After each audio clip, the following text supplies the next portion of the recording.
പ്രിയമുള്ളവരെ, ഞാൻ ഉബൈദുള്ള മോട്ടിവേഷൻ സ്പീക്കറാണ്, കൗൺസിലറാണ്. ഇന്ന് പറയാൻ പോകുന്ന വിഷയം നമ്മൾ കേൾക്കുമ്പോൾ ഒരു യക്ഷിക്കഥയായിട്ട് തോന്നും. പക്ഷേ അങ്ങനെയല്ല, റിയൽ സ്റ്റോറിയാണ്. നമ്മുടെ നാട്ടിൽ കഴിഞ്ഞ വർഷം നടന്നൊരു സംഭവമാണ് ഞാൻ പറയാൻ പോകുന്നത്. ഒരച്ഛൻ കിടന്നുറങ്ങുകയാണ്.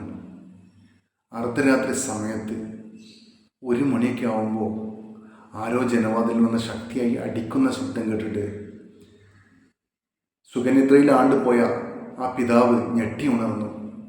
റൂമിലെ ലൈറ്റ് ഓൺ ചെയ്ത് നോക്കുമ്പോൾ കണ്ട കാഴ്ച ജനവാതിലിൽ രക്തം പുരണ്ട ഒരു കൈയാണ് കണ്ടത്. എന്തായിരിക്കും അവസ്ഥ? പേടിച്ചു പോയി ആ പിതാവ്. വീട്ടിലുള്ള മറ്റു അംഗങ്ങളെല്ലാം വിളിച്ചുണർത്തി. പേടിയോടെ ചുറ്റുഭാഗം ലൈറ്റ് ഓൺ ചെയ്തിട്ട് പുറത്തിറങ്ങി നോക്കുമ്പോൾ ജനവാതിലിൻ്റെ താഴെ ഒരു പെൺകുട്ടി വീണ് കിടക്കുന്നുണ്ട്. പേടിയോടെയാണെങ്കിലും ചെന്ന് നോക്കുമ്പോൾ മുഖം കണ്ടപ്പോഴാണ് അന്തം വിട്ടുപോയത്, അത്ഭുതപ്പെട്ടു പോയത്. പ്രിയപ്പെട്ട പൊന്നു മോളായിരുന്നു അത്. ഇവിടെ എന്താ സംഭവിച്ചതറിയോ? ആ മോൾക്ക് ഒരു പ്രണയം ഉണ്ടായിരുന്നു. അതും ഇൻസ്റ്റഗ്രാം പ്രണയം. ഞാൻ എല്ലാ ക്ലാസ്സിലും പറയാറുണ്ട് മാതാപിതാക്കളോട്, മക്കൾക്ക് മൊബൈൽ പരിധി വിട്ടുകൊടുക്കുമ്പോൾ ഇൻസ്റ്റഗ്രാം എന്ന ചതിക്കുകയിൽ കൗമാരപ്രായക്കാർക്ക് അത് ചതിക്കുകയാണ്. ഇൻസ്റ്റഗ്രാം ഇല്ലാത്ത ആളുകളില്ല. പക്ഷേ നമ്മൾ സൂക്ഷിച്ചും കണ്ടും ഉപയോഗിച്ചിട്ടില്ലെങ്കിൽ അറിയാതെ വീണു പോകാൻ ചാൻസുള്ള ഒരുപാട് ചതിക്കുകകൾ അതിൽ ഒളിഞ്ഞു കിടപ്പുണ്ട്.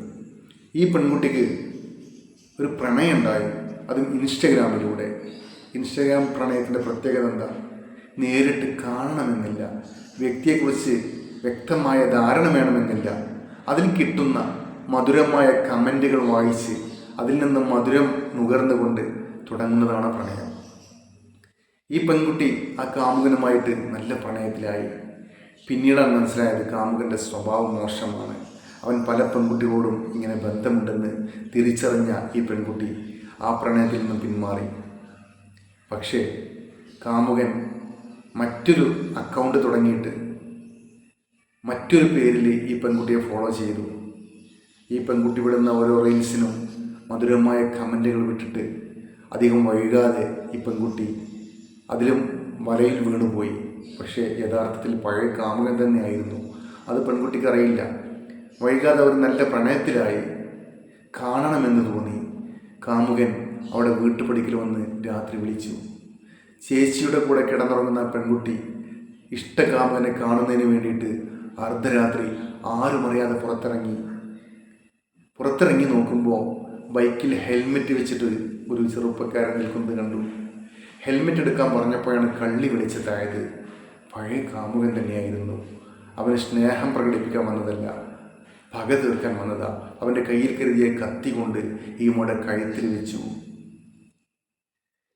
കഴുത്തിൽ മുറിവിൽ പൊത്തിപ്പിടിച്ച കൈയുമായിട്ട് ഓടി പെൺകുട്ടി വീട്ടിലേക്ക്. ജനവാതിൽ ചെന്ന് ശക്തിയായി അടിച്ചു. ആ കൈയായിരുന്നു അച്ഛൻ കണ്ട രക്തം പുരണ്ട കൈ. ആ പെൺകുട്ടി മരിച്ചു പോയി. ഈ ലോകത്തോട് വിട പറഞ്ഞു പോയി. അധികം വൈകാതെ അവിടെ മൊബൈൽ ഫോൺ കേന്ദ്രീകരിച്ച് അന്വേഷണം നടത്തി കാമുകനെ പിടിച്ചു.